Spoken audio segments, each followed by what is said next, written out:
Hi everybody, welcome to another very short video about the Buddhist teachings. Today we are focusing on the fourth noble truth, Marga, which means path.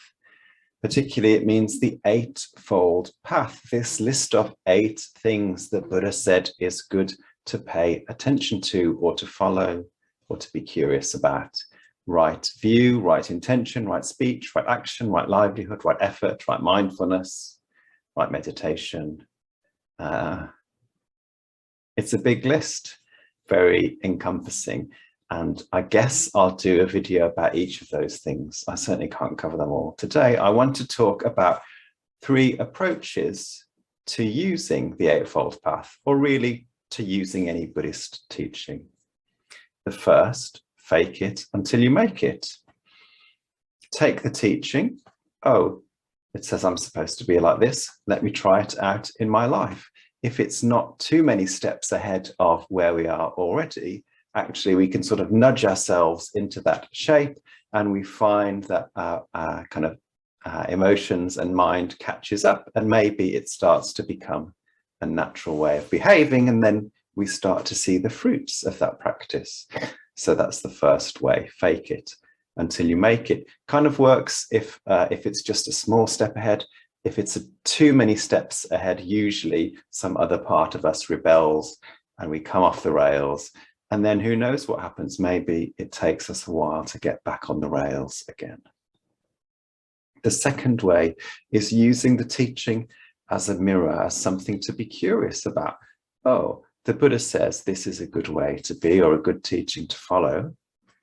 How well am I doing at that?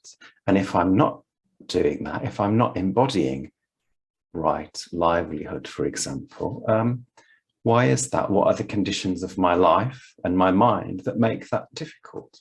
So it's an invitation to unravel something about ourselves, which potentially leads to more freedom and makes it easier to put that teaching into practice, an opportunity for insight into our own nature in this present moment. That's the second way, the way of the mirror or curiosity. And the third way is simply to understand the Buddha is describing the activity of enlightened beings, of other Buddhas, and to treat it as inspiration, as a good thing to do. Even if it feels like it's over there in the distance, we can still celebrate that Buddhas behave in this way. And that kind of celebration and empathy and understanding that that is a good thing to do can help draw us forward. Like I was going to say, like a boat being drawn towards the lighthouse, but I think boats are supposed to avoid lighthouses, but you can think of your own analogy or metaphor there. So these 3 helpful ways of taking Buddhist teachings: fake it till you make it, use it as a mirror, or just take it as some inspiration and allow it to draw you forwards. Coming soon, videos about all of those 8 things on the Eightfold Path.